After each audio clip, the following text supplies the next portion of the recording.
അസ്സലാമു അലൈക്കും. അടുത്തായി നമ്മോട് സംസാരിക്കുന്നത് MMSM സംസ്ഥാന ജനറൽ സെക്രട്ടറി താജുൻ സലാഹി അവർകളാണ്. അദ്ദേഹത്തെ വിനയപൂർവ്വം ക്ഷണിച്ചുകൊള്ളുന്നു. അസ്സലാമു അലൈക്കും വറഹ്മത്തുള്ളാഹി. അൽഹംദുലില്ലാഹ് നഹ്മദുഹു വനസ്തഈനുഹു വനസ്തഗ്ഫിറുഹു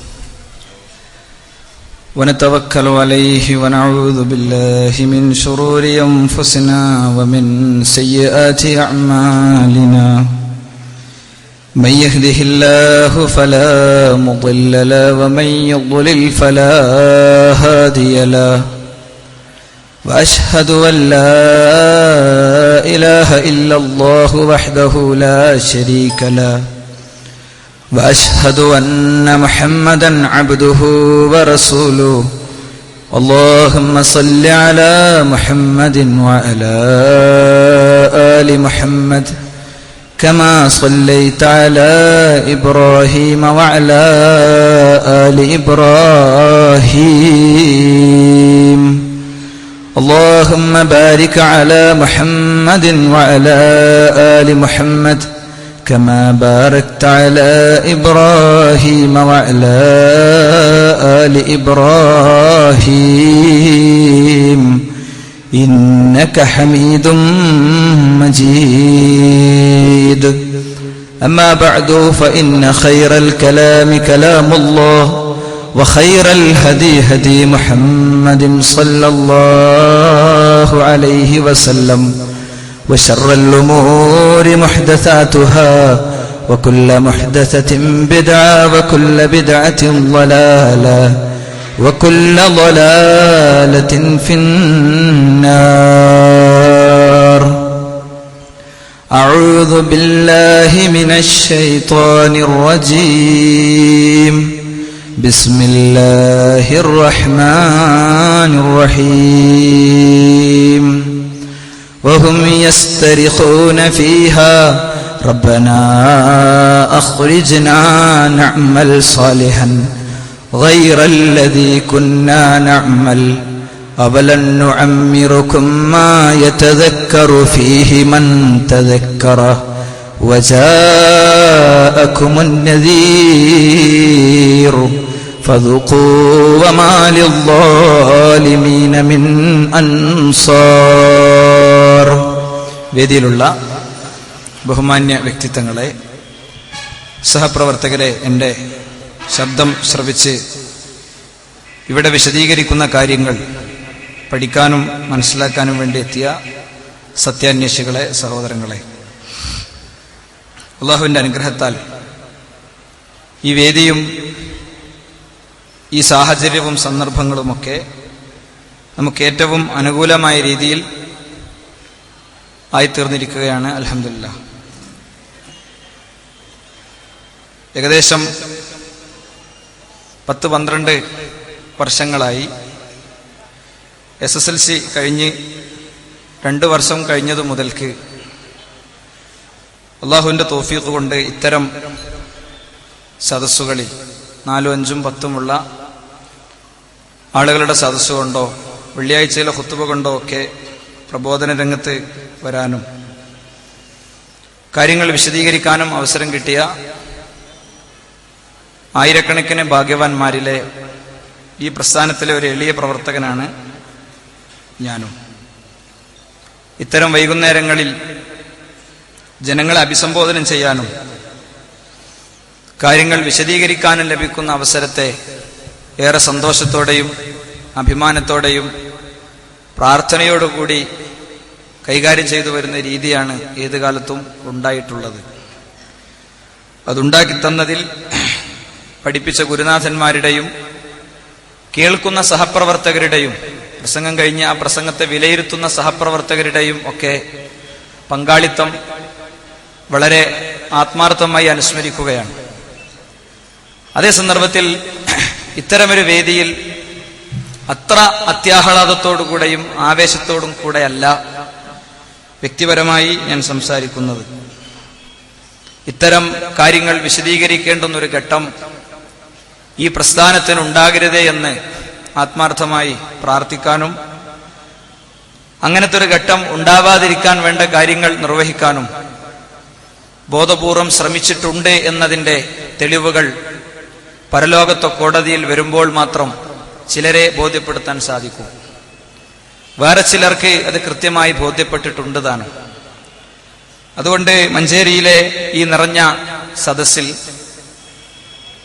ഈ പ്രസ്ഥാനത്തെ ദൂരത്ത് നിന്ന് നോക്കിക്കാണുന്ന ആളുകളും ഈ പ്രസ്ഥാനത്തിലെ അംഗങ്ങളും ഇത്തരം പ്രതിസന്ധികളിൽ വേദനയോടുകൂടെ ഇതൊന്ന് കേൾക്കാനുള്ള മനഃശക്തി പോലുമില്ലാതെ ഈ സദസ്സിലും അതിന്റെ പരിസരത്തുമൊക്കെ തളർന്നിരിക്കുന്ന എന്റെ സുഹൃത്തുക്കളുമൊക്കെ ഏറ്റവും ആത്മാർത്ഥമായി ഈ വിഷയം നസീഹത്തോടുകൂടെ ഗുണകാംക്ഷയോടുകൂടെ സംസാരിക്കാനുള്ള മാനസികാവസ്ഥയ്ക്ക് വേണ്ടി പ്രാർത്ഥിക്കണമെന്ന് എന്റെ സംഭാഷണത്തിന്റെ ആമുഖമായി സൂചിപ്പിക്കാൻ ഞാൻ ആഗ്രഹിക്കുകയാണ്.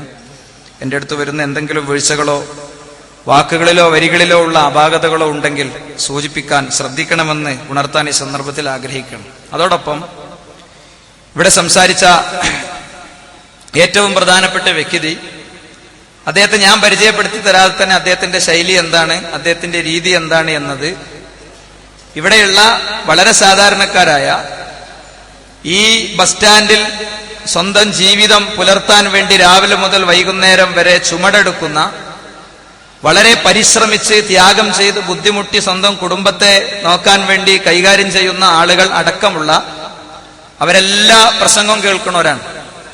അവരിവിടെയുള്ള എല്ലാ പ്രസംഗവും കേൾക്കുന്നവരും അതിനെ വിലയിരുത്തുന്നവരുമാണ്. അവരടക്കമുള്ള ആളുകൾക്ക് ശരിക്കും മനസ്സിലായിട്ടുണ്ട് എന്താണ് ഇവിടെ നടന്നത്, എന്താണ് ഇവിടെ പ്രസംഗിച്ചത് എന്നൊക്കെ. അതിന് അതേ നാണയത്തിൽ ഒരു മറുപടി പ്രതീക്ഷിച്ചു വന്ന ആരെങ്കിലും ഉണ്ടെങ്കിൽ അവർക്ക് തൽക്കാലം സീറ്റ് മാറിക്കൊടുക്കാവുന്നതാണ്.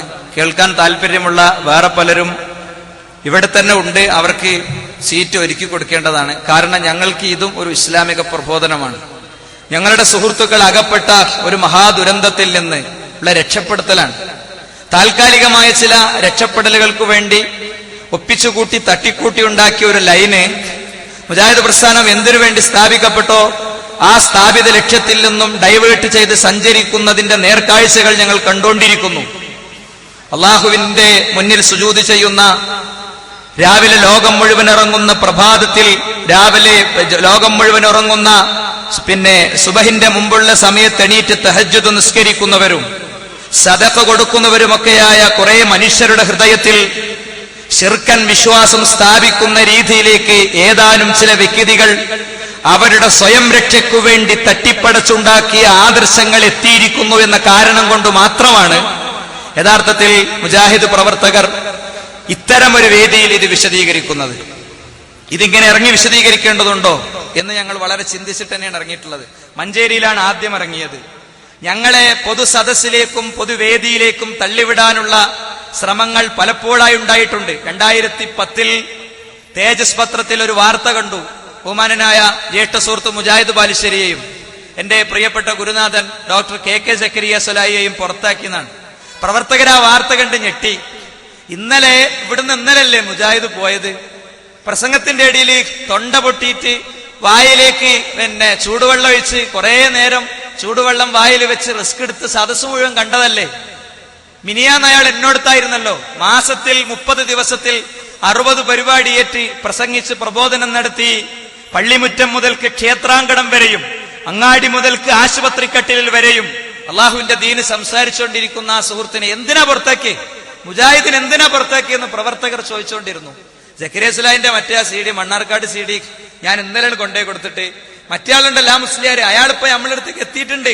അയാൾ ഇങ്ങോട്ട് എത്തുമ്പോഴേക്ക് സക്കരിയ സുലൈനെ പുറത്താക്കി.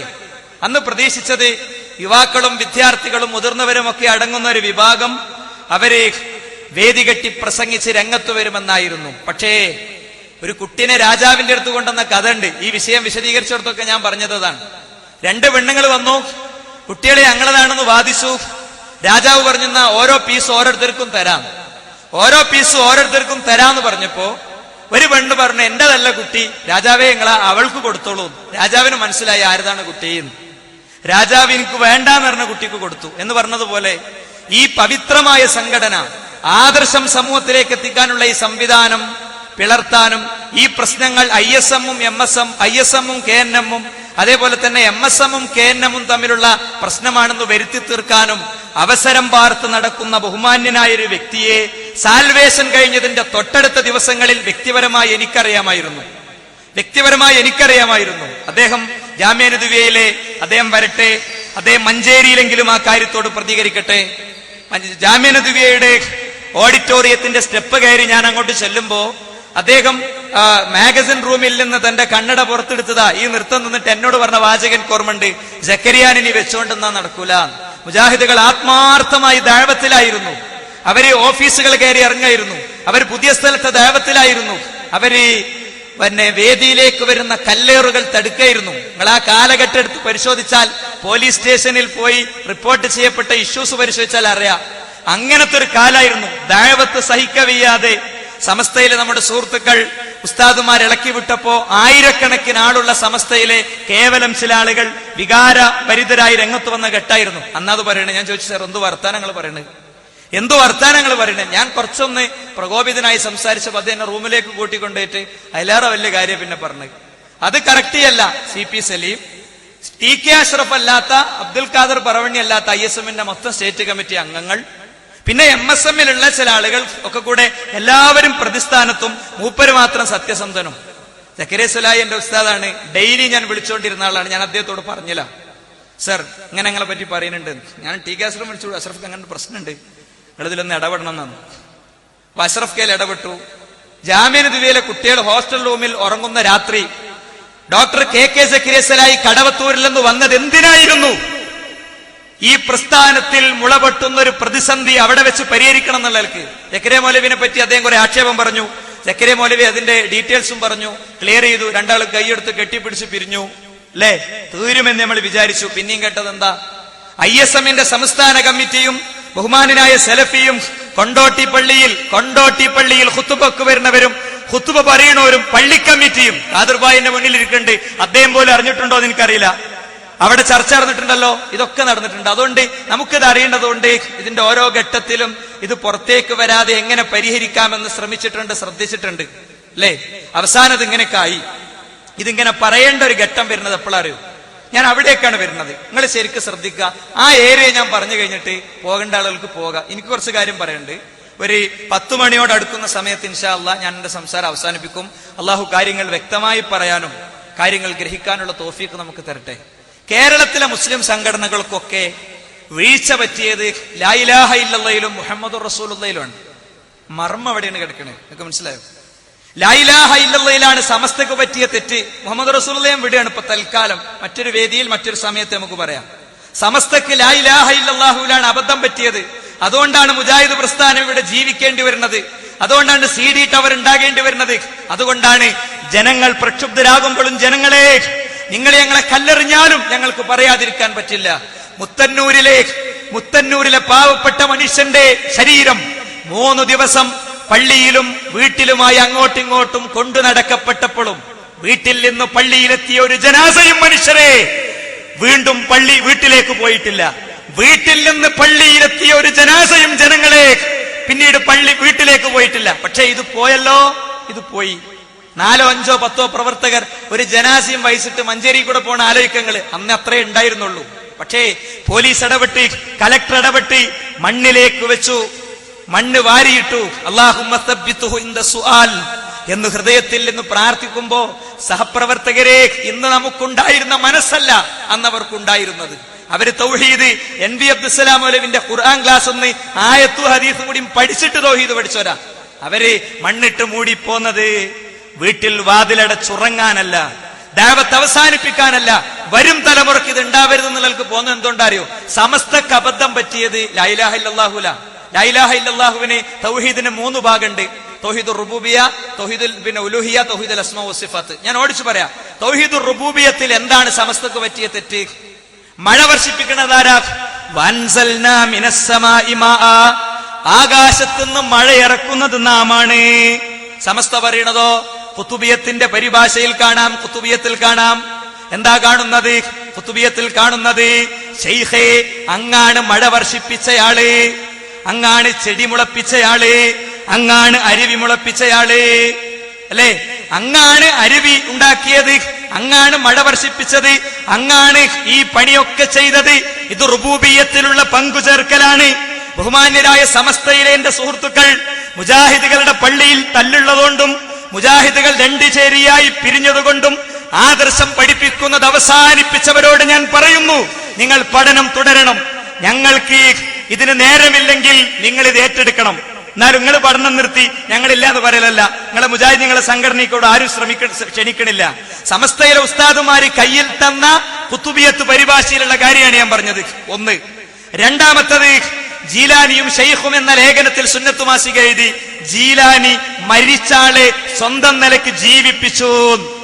യാ ഫുലാൻ കുംബീദിനി, ഓ മനുഷ്യ എന്റെ കഴിവ് കൊണ്ട് നീ എണീക്ക്. ആരാ മരിച്ചവരെ ജീവിപ്പിക്കാൻ കഴിയുന്നവൻ? റബ്ബ് മാത്രമല്ലേ. മൂന്നാമത്തത് കേട്ടോ, കൊട്ട തട്ടിയ കഥ. അന്ന് പിടിച്ച മൊത്തം റൂഹും കൊണ്ട് മലക്കുൽ മൗത്ത് പോകുമ്പോ ഷെയ്ഖിന്റെ മുരീദിന്റെ റൂഹ് തിരിച്ചു കൊടുക്കാതിരുന്നപ്പോ ആ കൊട്ട തട്ടി മുഴുവൻ റൂഹും പാറിപ്പോയി അല്ലേ? എന്നിട്ടോ അതാത് ശരീരത്തിൽ പ്രവേശിച്ചു, അവർ ജീവിച്ചു. പടച്ചോൻ പിടിക്കാൻ പറഞ്ഞ റൂഹ് തട്ടണ ഷെയ്ഖിന്റെ കഥ. റുബൂബിയത്തിൽ അല്ലാഹ് മാത്രമേ അധികാരസ്ഥനുള്ളൂ, അല്ലാഹ്ക്ക് മാത്രമേ സൃഷ്ടിക്കാനുള്ള കഴിവുള്ളൂ, അല്ലാഹ്ക്ക് മാത്രമേ ജനിപ്പിക്കാനുള്ള കഴിവുള്ളൂ, ഇത്തരം ഏരിയയിലുള്ള കഴിവ് റബ്ബിന് മാത്രമുള്ളൂ എന്ന തൗഹീദ് റുബൂബിയത്തിലെ പങ്കുചേർക്കല. ഇതിനെ ഹദീസ് വെച്ചാണ് നെല്ലിക്കുത്ത് ബുക്ക് സ്റ്റാളിൽ പോയാൽ നെല്ലിക്കുത്ത് ഇസ്മായിൽ മുസ്ലിയാരെ ഫത്വ കിട്ടും. ഇതിൽ അവിശ്വസനീയമായ ഒന്നുമില്ല, ഇത് ഇസ്ലാമിനെതിരല്ല എന്നാ പറഞ്ഞ്. അപ്പോ റുബൂബിയത്തിൽ തെറ്റുപറ്റിയിട്ടുണ്ടോ? ഇനിയും പറയാണ്ട്, സമയം കുറവുള്ളതുകൊണ്ട് ചുരുക്ക. ഒന്ന്. ഇനി ഉലൂഹിയത്തിൽ തെറ്റുപറ്റിയിട്ടുണ്ടോ? ഞങ്ങൾ പ്രാർത്ഥിക്കണില്ല, സഹായതേട്ടേ നടത്തണുള്ളൂ അല്ലെ? അതൊക്കെ നമുക്ക് പറഞ്ഞു നിൽക്കാം. ഞങ്ങളൊരു സീന് കാണിക്കാൻ പോകുക, ഇത് പറ്റുമോ? ഇനി ഞാൻ കാണിക്കാൻ പോണ സീന് പറ്റുമോ? സുജൂദ് ചെയ്യുന്നു ഖബറിന്റെ മുന്നിൽ, അത് തൗഹീദാണോ? സുജൂദ് ചെയ്യുന്നു സുഹൃത്തുക്കളെ ഖബറിന്റെ മുന്നിൽ. സാധാരണക്കാരാണ്, നാഗൂരിൽ പോയപ്പോ ഏതോ അണ്ണൻ ചെയ്തതാണ്. അല്ല, വൈലത്തൂര് തങ്ങള് കാന്തവര് എ പി അബൂബക്കർ മുസ്ലിയാര് ഇയാളെ പ്രാർത്ഥന കഴിഞ്ഞിട്ടേ പ്രസംഗിക്കലുള്ളൂ. ആ വൈലത്തൂര് തങ്ങള് സുജൂദ് ചെയ്യുന്നത് നിങ്ങൾ കണ്ടോളൂ. النبي صلوا عليه صلوات الله عليه النبي صلوا عليه صلوات الله عليه وينال البركات كل من صلى عليه وينال البركات الله الله الله الله الله കണ്ടല്ലോ. ഇനി പറയൂ സുഹൃത്തുക്കളെ, സമസ്തക്ക് ഉലൂഹിയത്തിൽ തെറ്റുപറ്റിയിട്ടുണ്ടോ? അള്ളാഹനെ മാത്രം ആരാധിക്കണം, അവന് മാത്രം പ്രാർത്ഥിക്കണം, അവന് മാത്രം സുജൂദ് ചെയ്യണം എന്നതിൽ തെറ്റുപറ്റിയിട്ടുണ്ടോ? ഞങ്ങൾ പ്രാർത്ഥിക്കണുള്ളൂ, സഹായതേട്ടം നടത്തുന്നില്ല എന്ന് പറഞ്ഞ് നിൽക്കണ്ട. മാത്രല്ല, സമസ്തയുടെ പണ്ഡിതന്മാര് എഴുതിയത് എന്താ അറിയോ? സുന്നത്ത് മാസികയിൽ കാണാം, റബ്ബിന് മാത്രം അവകാശപ്പെട്ട സുജൂദ് റബ്ബല്ലാത്തവർക്കും കൊടുക്കാം. എന്നിട്ടോ ഖബറിനെ തൊട്ടുമുത്തുന്നത് ആരാ? തൊട്ടടുത്ത് നിൽക്കുന്നത് ആരാ? പൊന്മള അബ്ദുൽ ഖാദർ മുസ്ലിയാരാണ്. അപ്പൊ അത് ഇനി മൂന്നാമത്തത് അസ്മാഉ വസിഫാത്താണ്. അള്ളാഹുവിന് കുറെ ഇസ്മുണ്ട്, അവന് കുറെ സിഫത്തുണ്ട്. ആ ഇസ്മിലും സിഫത്തിലും അവനെ പോലെ അവൻ മാത്രമുള്ളൂ. ഇതിൽപ്പെട്ട അള്ളാഹുവിന്റെ ഒരു വിശേഷണമാണ് അവൻ ഒന്നാം ആകാശത്തേക്ക് ഇറങ്ങി വരുമെന്നത്. ആ ഒന്നാം ആകാശത്തേക്ക് ഇറങ്ങി വരുമെന്നതിനെ പേരോട് കൈകാര്യം ചെയ്യുന്ന രീതി നോക്കൂ നിങ്ങൾ. എന്നിട്ടോ അൽമനാറിൽ പറയുന്നു 988 സുഹൃത്തുക്കളെ, പേരോടല്ലല്ലോ അള്ളാഹു, പേരോടല്ലല്ലോ അള്ളാഹു. അള്ളാഹു ആരാ? അള്ളാഹുവിന് കഴിയാത്ത ഒന്നുമില്ല എന്ന വിശ്വാസം നിങ്ങൾക്കുണ്ടോ? വല്ലാഹു അലാ കുല്ലി ശൈഇൻ ഖദീർ. അള്ളാഹു എല്ലാറ്റിനും കഴിയുന്നവനാണ്. അതുകൊണ്ട് പേരോട് ഉസ്താദിന് തക്ബീർ ചൊല്ലുന്ന സമൂഹത്തോട് ഞാൻ പറയുന്നു, അസ്മാഉ വസിഫാത്തിലും തെറ്റിയിട്ടുണ്ട്. വമാ ഖദറുല്ലാഹ ഹഖ്ക ഖദ്രിഹി. അള്ളാഹനെ മനസ്സിലാക്കേണ്ട വിധം പേരോട് ഉസ്താദ് മനസ്സിലാക്കിയിട്ടില്ല. അതുകൊണ്ട് ഉസ്താദേ, വലാ തദ്രിബൂ ലില്ലാഹിൽ അംസാൽ. അള്ളാഹ്ക്ക് ഉപമ പറയാൻ പോണ്ട, നിങ്ങൾ ഇറങ്ങുന്നത് പോലെയാണ് ഇറങ്ങുന്നത് എന്ന് പറയാൻ പോണ്ട. ക്ലിയർ ആണല്ലോ? അപ്പൊ സമസ്തക്ക് തൗഹീദിൽ തെറ്റുപറ്റി. ഇനി ജമാഅത്തെ ഇസ്ലാമിക്കോ? ജമാഅത്തെ ഇസ്ലാമിക്ക് അവരോട് നമ്മൾ സംസാരിക്കാനുള്ള കാരണം അതാണ്. ജമാഅത്തെ ഇസ്ലാമി ഇയ്യാക നഅ്ബുദുവിലെ ഇബാദത്തിന് റൗണ്ട് ഇടുക. ആ ഇബാദത്ത് അതിന് രണ്ടർത്ഥം കൂടി അഡീഷണൽ വെച്ചു. അടിമവേല, അനുസരണം. അള്ളാഹുവിന് മാത്രമേ അടിമവേല ചെയ്യാവൂ എന്ന് വാദിച്ചതോടുകൂടെ സ്വഹാബികളെ മുശ്രിക്കാക്കി. കാരണം എന്താ? സ്വഹാബികൾ അടിമകളായ സ്വഹാബികൾ ഉണ്ടായിരുന്നു. ഒന്ന്, അവര് നെഞ്ചത്ത് കൈവച്ച് പ്രാർത്ഥിച്ചിട്ടുണ്ട്. രണ്ട്, റസൂലുള്ളാഹിക്ക് അടിമകൾ ഉണ്ടായിരുന്നു. മൂന്ന്, സ്വഹാബികൾക്ക് അടിമകൾ ഉണ്ടായിരുന്നു. നാല്, ഇസ്ലാം ഇപ്പോഴും അടിമത്തം നിരോധിച്ചിട്ടില്ല. അടിമത്തം അല്ലാതാകാൻ വേണ്ട കാര്യം ചെയ്തിട്ടുണ്ട്, പക്ഷെ അടിമത്തം നിരോധിച്ചിട്ടില്ല. അപ്പൊ ഇസ്ലാം ഇപ്പോഴും ആളുകളെ മുശ്രിക്കീങ്ങളാക്കിക്കൊണ്ടിരിക്കാന്നല്ലേ പറഞ്ഞതിന്റെ അർത്ഥം? അതോടുകൂടി എന്ത് ചെയ്തു? റസൂലുള്ളാഹിക്കെതിരിൽ ശിർക്കാരോപണം, സ്വഹാബത്തിനെതിരിൽ ശിർക്കാരോപണം, താബിഈകൾക്കെതിരിൽ ശിർക്കാരോപണം, ഇസ്ലാമിനെതിരിൽ ശിർക്കാരോപണം. അതോടുകൂടി ആ ശിർക്ക് ഇല്ലാത്തവർക്കെതിരിൽ ശിർക്കാരോപിച്ചാൽ അത് ആരോപിച്ചതിന്റെ അടുത്ത് തന്നെ മടങ്ങും. ജമാഅത്ത് സുഹൃത്തുക്കൾ ആലോചിക്കണം. 3, മടവൂർ വിഭാഗത്തിലെ സുഹൃത്തുക്കൾ. മടവൂർ വിഭാഗത്തിലെ സുഹൃത്തുക്കൾ അവര് കഴിഞ്ഞ 10 വർഷം ചെയ്ത പ്രധാന പണി എന്തായിരുന്നു? മുജാഹിദുകൾക്കെതിരിൽ ശിർക്കാരോപിക്കലായിരുന്നു. എന്താ അതിന്റെ കാരണം? അതിന്റെ കാരണം ഒറ്റൊന്നാണ്. നമ്മളൊരു ഒറ്റപ്പിടുത്തം പിടിച്ചു. ഒറ്റപ്പിടുത്തം. സംഘടനാപരമായി അവർ ചെയ്ത കാര്യമുണ്ട്, ആദർശപരമായി ചെയ്ത കാര്യമുണ്ട്, ഒക്കെ ഉണ്ട്. അതിൽ മർമ്മം എന്താ അറിയോ? ചേകന്നൂരിസത്തിലേക്ക് ഇതിനെ കൊണ്ടുപോകാൻ അവർ ശ്രമിച്ചു. ബഹുമാന്യരായ എന്റെ മടവൂർ വിഭാഗത്തിലെ സുഹൃത്തുക്കൾ, ഒരിക്കലും ഞാൻ പറയുന്നത് എന്താണ്, ഒരു അതിശയോക്തിയാണെന്ന് വിചാരിക്കരുത്.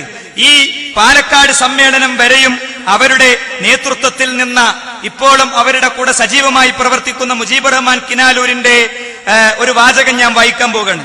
നവോത്ഥാന ചരിത്രത്തിന്റെ 3ാം ഘട്ടം പിന്നിട്ട ശേഷമായിരുന്നു അദ്ദേഹത്തിന്റെ സജീവമായ രംഗപ്രവേശം. 1967 വരെ അദ്ദേഹം ഉൽപ്പതിഷ്ണു വിഭാഗവുമായി സഹകരിച്ചു. അതിനുശേഷം ഹദീസ് നിഷേധം അടക്കമുള്ള ഒറ്റപ്പെട്ട അഭിപ്രായം അദ്ദേഹം മുന്നോട്ട് വെച്ചു. ചേകന്നൂരിന്റെത് ഒറ്റപ്പെട്ട അഭിപ്രായമാണ് ഹദീസിൽ. ആയിഷ ബീവി ഇസ്ലാമിന്റെ പുറത്ത്, എന്താ അബൂ ഹുറൈറ ജൂതൻ, നിസ്കാര ഇസ്ലാമിനിൽ, അതൊക്കെ ഒറ്റപ്പെട്ട അഭിപ്രായമാണെന്ന് ചേകന്നൂർ അകവും പുറവും എന്ന പുസ്തകത്തിൽ ആരാ എഴുതിയത്? മുജീബുർ റഹ്മാൻ കിനാലൂരിന്റെ നേതൃത്വത്തിലാണ് എഴുതിയത്. ഇനി അദ്ദേഹത്തിന്റെ വാചകം കേൾക്കണോ? അദ്ദേഹത്തിന്റെ വാചകം: ഒരു നവോത്ഥാന ചിന്തകൻ എന്ന നിലയിൽ തനിക്ക് മുമ്പ് ആരും ചെയ്യാത്ത വ്യത്യസ്തമായ യാതൊന്നും ചേകന്നൂർ മൗലവി ചെയ്തിട്ടില്ല. നവോത്ഥാന ആശയക്കാരായ പലരും മുമ്പ് തന്നെ പീഡിപ്പിക്കപ്പെടുകയും വധിക്കപ്പെടുകയും ചെയ്തിട്ടുണ്ട്. ആ പരമ്പരയിൽ ഒരു കണ്ണിയാണ് വാസ്തവത്തിൽ ചേകന്നൂർ മൗലവിയും. ആ പുസ്തകത്തിന്റെ 4ാമത്തെ പേജിൽ ഇത് കാണാം. എന്താ? ചേകന്നൂർ മൗലവിനെ KM മൗലവിന്റെ കൂടിയും സയ്യിദ് മൗലവിന്റെ കൂടിയും എണ്ണണമെന്ന് അദ്ദേഹം പറഞ്ഞ്, 10 കൊല്ലം മുമ്പ് അവർ ആരംഭിച്ചത് ഈ പണിയായിരുന്നു. അതിനെ നമ്മൾ പിടിച്ചത്. അപ്പൊ അതിൽ നിന്ന് രക്ഷപ്പെടാൻ വേണ്ടി 2ാം ലോകമഹായുദ്ധത്തിൽ അവസാനം പൊട്ടിച്ചതുപോലത്തെ ഒരു ബോംബാണെന്ത് മുജാഹിദുകൾ മുശ്രിക്കുകളാണ് എന്നുള്ളത്. അത് മുശ്രിക്കാണെന്ന് ഞങ്ങൾ പറഞ്ഞിട്ടുണ്ടോ അല്ലേ നിങ്ങൾക്ക് സംശയം ഉണ്ടാകും. ഇതാ പേരെടുത്തുകൊണ്ട് മുശ്രിക്കാണ് തന്നെ പറയണ നിങ്ങൾ കേട്ടോളി. ജിന്നുകളെ വിളിച്ചു തേടി ആരാധിച്ച് അവയെ പൂജിക്കാമെന്ന് പറഞ്ഞതിലൂടെ മാത്രമല്ല സക്കരിയ മുശ്രിക്കായത്. ബോധപൂർവ്വമാട്ടോ പറഞ്ഞത്. സക്കരിയ മുശ്രിക്കായത് ജിന്നുകളെ ആരാധിക്കുകയും പൂജിക്കുകയും ചെയ്യാമെന്ന വാദത്തിലൂടെ മാത്രമല്ല. ഇത് അതുകൊണ്ട് മാത്രമല്ല, മൂപ്പർക്ക് അങ്ങനെ ഒരു വാദമുണ്ട്. എങ്ങനെ? 10 കൊല്ലങ്ങൾ എടുത്ത പണിയത്. നിങ്ങളെ എഫേർട്ട്, നിങ്ങളെ വിയർപ്പ്, വല്ല സംഘടനാ ശേഷി ഉണ്ടെങ്കിൽ അത് ഒക്കെ ഉപയോഗിച്ച് എന്തിനാ ജക്കരിയയും മൂപ്പരെ കൂടെ ഉള്ളവരും മുശ്രിക്കാന്ന് പറയാനാ. ആദ്യം എന്ത് ചെയ്തു? സിഹിർ എടുത്തു. സിഹിർ വിശ്വസിച്ചതോടുകൂടെ നിങ്ങൾ മുശ്രിക്കങ്ങളായി എന്ന് പറഞ്ഞു. കാരണം നിങ്ങൾ ശരിക്കും ഞാൻ പറയണം, മർമ്മം കേൾക്കണം. അതാ ഞാൻ പറഞ്ഞത്. ഇനി പറയണ ഒരു 15 മിനിറ്റ് കേട്ടിട്ട് നിങ്ങൾക്ക് പോകാം. നിങ്ങൾക്ക് കുറെ കാര്യം പറയുന്നുണ്ട്. ഇവിടെ ബഹുമാന്യരായ മടവൂർ വിഭാഗത്തിനും സമസ്തക്കും ജമാഅത്തെ ഇസ്ലാമിക്കും തെറ്റുപറ്റിയത് ലാ ഇലാഹ ഇല്ലല്ലാഹ് ഞാൻ പറഞ്ഞു. അതേ തെറ്റ് ഇവിടെ കഴിഞ്ഞ വെള്ളിയാഴ്ച പ്രസംഗിച്ച എന്റെ ബഹുമാന്യരായ നേതാക്കന്മാർക്കും പ്രസംഗിച്ച വ്യക്തികൾക്കും അതേപോലെ തന്നെ 10 കൊല്ലം ഇത് സംസാരിച്ച മടവൂർ വിഭാഗത്തിലെ സുഹൃത്തുക്കൾക്കും പറ്റിയ തെറ്റ് ഒന്നാണ്. ആ തെറ്റുണ്ട് എന്നുള്ളത് കൊണ്ടാണ് ഞങ്ങൾ ഇതുമായി പരസ്യമായി ഇറങ്ങിയത്. മഞ്ചേരി ബസ് സ്റ്റാൻഡ് ഓഡിറ്റോറിയത്തിൽ ഇത് പ്രസംഗിക്കുമ്പോ പടച്ചോനെ, സ്വന്തം സഹപ്രവർത്തകരെ കുറിച്ച് പറയേണ്ടതുണ്ടല്ലോ അല്ലാന്ന്. ഇന്ന് സുബൈ നിസ്കരിച്ച് 2 കൈയും മലർത്തി റബ്ബിനോട് പ്രാർത്ഥിച്ച് എന്റെ നാവില് വേറൊന്നും വരാതെ, അവരെ മനസ്സുകൊണ്ട് വേദനിപ്പിക്കാതെ എന്നെ നീ രക്ഷപ്പെടുത്തി തരണേന്ന് ആത്മാർത്ഥമായിട്ട് പ്രാർത്ഥിച്ച് ഇന്ന് 3 മണിക്ക് വീട്ടിൽ നിന്ന് വണ്ടി കയറുമ്പോൾ അത് പറയാനുള്ള ആകെയുള്ള പ്രേരണയാണ് ഞാൻ പറയാൻ പോണത്. ഇവിടെ എന്താ സംഭവിച്ചറിയോ? ജിന്ന്, മലക്ക് എന്നിവ അഭൗതികമാണ് എന്നാണ് നമ്മൾ ഭൗതികമാണെന്നാണ് നമ്മൾ വിശ്വസിച്ചത്. ബഹുമാനനായ അബ്ദുസ്സലാം സുല്ലമിയുടെ വാദത്തിലേക്ക് അന്ന് മടവൂർ വിഭാഗം ഒന്നിച്ചെത്തി. എന്താ അദ്ദേഹത്തിന്റെ വാദം? കണ്ണിൽ കാണാത്തതൊക്കെ അഭൗതിക മൂപ്പർക്ക്. അതുകൊണ്ട് മൂപ്പര് ഇത്രത്തോളം എഴുതി. അദ്ദേഹം എഴുതിയത് എന്താ അറിയോ? മലക്കുകൾക്കും ജിന്നുകൾക്കും നമ്മെ സഹായിക്കാൻ സാധിക്കുമെന്ന് വല്ലവനും വിശ്വസിച്ചാൽ ആ വിശ്വാസത്തിൽ ശിർക്കും കുഫറും സംഭവിക്കുന്നു. ജിന്ന് മലക്ക് വിശ്വാസികളെ സഹായിക്കും, അല്ലെങ്കിൽ സഹായിച്ചിട്ടുണ്ട് നമ്മൾ വിശ്വസിക്കണ്ടല്ലോ. ബദറിൽ മലക്ക് വന്ന് സഹായിച്ചിട്ടുണ്ട്. ആ വിശ്വാസം തന്നെ ശിർക്കാണ്. കാരണം ജിന്നും മലക്കും അഭൗതികമാണ്. അഭൗതിക സഹായം അള്ളാഹുവിന്റെ അടുത്തുനിന്ന് മാത്രമേ വരുള്ളൂ. ഇവിടെ അഭൗതികമായ ജിന്ന്, മലക്ക് എന്നിവ സഹായിക്കുമെന്ന് വിശ്വസിച്ചാൽ തന്നെ ശിർക്കാണ് എന്ന അദ്ദേഹത്തിന്റെ തത്വത്തിൽ നിന്നപ്പോ ബഹുമാന്യരായ മടൂർ വിഭാഗത്തിലെ സുഹൃത്തുക്കൾക്ക് നമ്മളെ മൊത്തമാണ് മുശിരിക്കാക്കേണ്ടി വന്നു. നമ്മളതിന് അധികം അധ്വാനം എടുത്തില്ല. നമുക്ക് സാൽവേഷന്റെ തിരക്കും ദൈവത്തിന്റെ തിരക്കും ബഹുമാന്യരായ സുന്നി സുഹൃത്തുക്കളോട് കാര്യം സംസാരിക്കേണ്ട തിരക്കൊക്കെ ഉള്ളതുകൊണ്ട് നമ്മൾ പറഞ്ഞു, അപ്പൊ നിങ്ങളെ വാപ്പ അലൈമൗലവി മുശിരിക്ക. അലൈമൗലവിയും അമാനി മൗലവിയും KM മൗലവിയും ഒക്കെ ഒന്നിച്ച് പരിശോധിച്ച് പകർത്തി എഴുതിയ നമ്മുടെ ഖുർആൻ പരിഭാഷയിൽ, ഔദ്യോഗിക പരിഭാഷയിൽ എന്തുണ്ട്? സിഹ്ർ യാഥാർത്ഥ്യാണെന്നുണ്ട്. അപ്പോ അവരൊക്കെ മുശിരിക്ക. അപ്പൊ കേരള നദുവത്തിൽ മുശിരിക്കി എന്നാണ് നമ്മുടെ സംഘടനന്റെ പേര്. ഒന്നാമത്തെ പ്രസിഡന്റ് തന്നെ സിഹർ ഉണ്ട് എന്ന് വിശ്വസിച്ച ആളാ. അതോടുകൂടെ അതിന്റെ ഗ്യാസ് പോയി. പക്ഷേ വേറൊരു കൂട്ടർക്ക് ഈ വാക്ക് ഗ്യാസ് കിട്ടി. നിങ്ങൾ ശരിക്കും കേട്ടോളി. മറമ്മണ് തിരിഞ്ഞാൽ പിന്നൊക്കെ തിരിയും. ഇവിടെ ഷെരീഫ്ക പറഞ്ഞതൊക്കെ അപ്പോൾ മനസ്സിലാവും. ഇവരാ പറഞ്ഞ വാക്ക് ഇത്തിരി ഏറല്ലേ എന്നൊക്കെ ചിന്തിച്ച ഒരാളുണ്ടാവും. മൂപ്പർക്ക് മനസ്സിലാകും. ഇനി ഞാൻ പറയാൻ പോണതിന്റെ മർമ്മത്തിക്കൾ വരുമ്പോ മനസ്സിലാകും. എന്താ സംഭവിച്ചറിയോ? അതോടുകൂടെ ബഹുമാന്യരായ സമസ്തയിലെ പണ്ഡിതന്മാർ പേരെടുത്ത് രംഗത്ത് വന്നു. നമ്മൾ എന്താ വിശ്വസിച്ചത്? നമ്മൾ എന്താ അത്രയും കാലം പഠിപ്പിച്ചത്? ഇതാ ഇസ്ലാമിന്റെ ജീവൻ കെ കുഞ്ഞീദ് മദനിയുടെ പുസ്തകം. ഈ പുസ്തകത്തിൽ നമുക്ക് കാണാൻ കഴിയും സുഹൃത്തുക്കളെ, ഈ പുസ്തകത്തിന്റെ 12ാമത്തെ പേജിൽ കാണാം. ബഹുമാനനായ അദ്ദേഹം എഴുതാണ്, എന്നാൽ അഭൗതിക മാർഗത്തിൽ ഗുണവും ദോഷവും വരുത്താനുള്ള കഴിവ് ലോകരക്ഷിതാവായ അള്ളാഹുവിന് മാത്രമേ ഉള്ളൂ. എന്നാൽ അഭൗതികമായ മാർഗത്തിൽ ഗുണവും ദോഷവും വരുത്താനുള്ള കഴിവ് ലോകരക്ഷിതാവായ അള്ളാഹുവിന് മാത്രമേ ഉള്ളൂ. അവന്റെ പടപ്പുകൾക്കാർക്കും ആ കഴിവില്ല. അപ്പൊ ജിന്നിനും മലക്കിനും ആ കഴിവുണ്ടോ? അള്ളാഹു അല്ലാത്തവർക്ക് ആ കഴിവുണ്ടോ? അഭൗതിക കഴിവ് എന്ന് പറഞ്ഞാൽ എന്താ? ഇപ്പോഴും തിരിയാത്തവരുണ്ട്. ആകാശത്തുനിന്ന് മഴ വർഷിപ്പിക്കാൻ ആർക്കെങ്കിലും പറ്റുമോ? ഒരാൾക്ക് ഹിദായത്ത് കൊടുക്കാൻ ആർക്കെങ്കിലും പറ്റുമോ? ഒരു വിത്ത് വാങ്ങിക്കൊണ്ട അത് കുഴിച്ചിട, അത് മുളപ്പിക്കാൻ ആർക്കെങ്കിലും പറ്റുമോ? ഗർഭാശയത്തിൽ ഒരു കുഞ്ഞിനെ സൃഷ്ടിക്കാൻ ആർക്കെങ്കിലും പറ്റുമോ? ഒരാൾക്കും പറ്റൂല. റബ്ബിന് മാത്രം കഴിയുന്ന കാര്യങ്ങൾ, അതാണ് അഭൗതിക കാര്യം. ആ കഴിവ് റബ്ബിനുള്ളൂ, വേറെ ആർക്കില്ല എന്നുള്ള തത്വം അത് പൊളിഞ്ഞു. എപ്പോ? മടവൂർ വിഭാഗത്തിൻ്റെത് പൊളിഞ്ഞു. അപ്പൊ ഇവര് രംഗത്ത് വന്നിട്ട് ചോദിച്ചു, നിങ്ങൾ ഇത്രയും കാലം പറഞ്ഞത് അഭൗതിക കഴിവ് പടച്ചോന്റെ അടുത്തുനിന്ന് മാത്രമേ വരുള്ളൂ, അഭൗതിക ഉപദ്രവ അള്ളാന്റെ അടുത്തുനിന്ന് മാത്രമേ വരുള്ളൂ, അഭൗതിക സഹായം അള്ളാന്റെ അടുത്തുനിന്ന് മാത്രമേ വരുള്ളൂ എന്നാണല്ലോ ഇത്രയും കാലം പറഞ്ഞ്. ഇപ്പതാ പറയുന്നത് ജിന്നും മലക്കും തരും. അപ്പോ ഞങ്ങൾ പറഞ്ഞത് ശരിയായില്ലേ? ഞങ്ങൾ പറഞ്ഞത് ശരിയായില്ലേ? അഭൗതികമായ കഴിവ് അള്ളാഹു അല്ലാത്തവർക്കുണ്ട് എന്ന് ഞങ്ങൾ പറഞ്ഞത് ശരിയായില്ലേ? അടുത്ത ചോദ്യം എന്താ അറിയോ? അടുത്ത ചോദ്യം നെഞ്ചിലെടുക്കൊള്ളുന്ന ചോദ്യ. അപ്പോ ശൈത്താന് നമ്മളെ സഹായിക്കാനൊക്കെ പറ്റും, ശൈത്താന് അഭൗതിക സഹായമൊക്കെ ചെയ്യാൻ പറ്റും, ശൈത്താന് അഭൗതിക സഹായവും അഭൗതിക ഉപദ്രവവും ഒക്കെ ചെയ്യാൻ പറ്റും, മുഹീദ്ദീൻ ഷെയ്ഖ് തങ്ങൾക്ക് പറ്റില്ല. അപ്പോൾ ശൈത്താനാണോ മുഹീദ്ദീൻ ഷെയ്ഖാണോ വലുത്? ഏതാ ചോദ്യം? ഈ ചോദ്യം വന്നപ്പോ ജബ്ബാർ മൗലവിയെ പോലെയുള്ള പണ്ഡിതന്മാർ ഇടപെട്ടു. അവർ മലക്കിന്റെയും ജിന്നിന്റെയും കഴിവുമായി ബന്ധപ്പെട്ട കാര്യങ്ങൾ എഴുതേണ്ടി വന്നു. എങ്ങനെയാ ചർച്ച വന്ന്? ജിന്നിന്റെയും മലക്കിന്റെയും കഴിവും ഭൗതികോ അഭൗതികമൊക്കെ ഈ ഒരു ഘട്ടത്തിൽ എങ്ങനെ വന്നത്? 2007 ഏപ്രിൽ മാസത്തിലെ ലേഖനത്തിൽ ജബ്ബാർ മൗലവി എഴുതി. പുറത്താക്കണവർക്കും സർക്കുലർ എഴുതണവർക്കും ഇതിന്റെ ഒരു ചൊറയില്ല. ഉണ്ടോ? പ്രസംഗത്തിന്റെ വേദി കയറണോനാ ചൊറ. ഇവിടെ ഇരിക്കണേ നമുക്കൊല്ല എന്താ ഓൽക്കോ ശിർക്കാന്ന് പറഞ്ഞൂടെ? ഓൽക്കത് ശിർക്കാന്ന് പറയാം. 4 ദിവസം കഴിയുമ്പോ നമ്മള് സംവാദത്തിൽ പൊട്ടുമ്പോ സംവാദത്ത് പൊട്ടി ഇനിയിപ്പോ എങ്ങനെ ഇറങ്ങാം? അത് നമ്മൾ തന്നെ ചോദിക്കും അല്ലെ? അത് നമ്മൾ തന്നെ ചോദിക്കും. അതുകൊണ്ട് ജബ്ബാർ മൗലവി രംഗത്ത് തന്റെ ലേഖനവുമായി രംഗത്ത് വന്നു. അതോടുകൂടെ മുജാഹിദീങ്ങളെ മുശ്രിക്കാക്കാൻ നടക്കുന്ന ആളുകൾക്ക് പിന്നെ മുങ്ങിച്ചാകണോന് കച്ചിത്തുരുമ്പ് അതും വലിയത് എന്ന് പറഞ്ഞ പോലെ കയറി പിടിച്ചു. 2-3 പേജുള്ള ലേഖനത്തിലെ 4 വരി മാത്രമേ മടവൂർ വിഭാഗം വായിച്ചിട്ടുള്ളൂ. അത് മാത്രമേ ഇപ്പോൾ നമ്മുടെ ചില സുഹൃത്തുക്കൾ വായിക്കണുള്ളൂ. നമുക്കെതിരിൽ അന്ന് ശിർക്കാരോപിക്കാനുള്ള 4 വരി, ആ വരിയല്ലാതെ പുതിയ ഒരു വരിയുണ്ടോ? ഒരു വരിയില്ല. അനസ്മോൻ ഇവിടെ ഉദ്ധരിച്ചിട്ടുണ്ടോ? ഇല്ല. അല്ലെങ്കിൽ വേറെ ആരെങ്കിലും ഉദ്ധരിച്ചിട്ടുണ്ടോ? ഇല്ല. ആ 4 വരി എടുത്ത് മടവൂർ വിഭാഗം രംഗത്ത് വന്നു. നമ്മളെന്താ ചെയ്തത്? പടച്ചോനെ ഇത് ശിർക്കാണെന്ന് പറഞ്ഞാൽ ഇറങ്ങുക ചെയ്തത് അല്ല. നിങ്ങൾ കേട്ടോളി. ഇവിടെ വേദി സംഘടിപ്പിക്കാൻ കാരണം ശരിക്ക് കേൾക്കുക. മുജാഹിദുകൾ ശിർക്കിലാണെന്ന് TP അബ്ദുൽ ഖാദിർ മദനി പ്രസംഗിക്കാൻ കാരണം സത്യധാര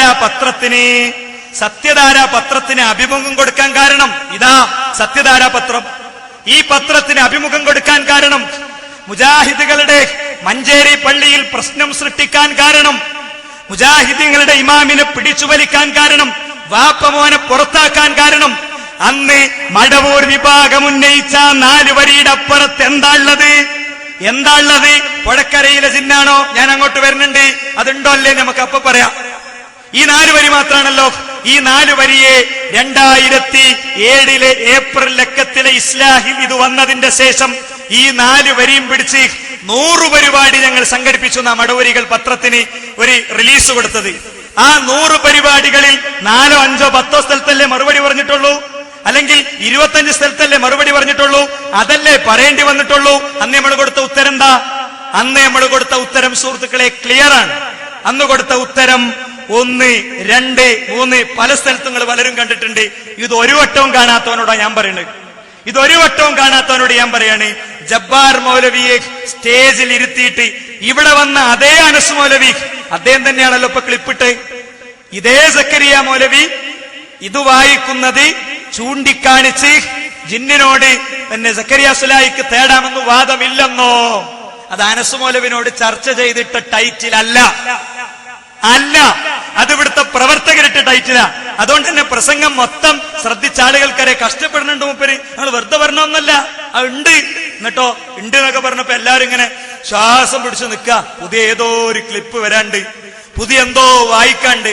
എന്താ കണ്ടോളി, ഒരാൾ വായിക്കും, മറ്റയാൾ അവിടെ അത് എഴുതിയിട്ടുണ്ട്. എന്നിട്ടോ ഈ 4 വരി തന്നെ, ഈ 4 വരി ഇതാണ് പ്രശ്നമെങ്കിൽ എന്തിനാണ് TP 5 കൊല്ലം ഈ വരിയും കൊണ്ട് നിന്നത്? 5 കൊല്ലങ്ങൾക്ക് മുമ്പ് ഇത് ശിർക്കാണ് എന്ന് ഞാൻ വിശ്വസിച്ചിരുന്നു എന്ന് TP നിങ്ങൾക്കറിയോ? നിങ്ങൾക്ക് നിങ്ങൾ ബൈപ്പാസ് സർജറി പിന്നെ ചെയ്ത് നിങ്ങൾ കടന്നപ്പോ നിങ്ങൾക്ക് വേണ്ടി പ്രാർത്ഥിച്ച ആയിരക്കണക്കിന് മുജാഹിദുകൾ അവർ ശിർക്കിലായിരുന്നു എന്ന് നിങ്ങൾ വിശ്വസിച്ചു.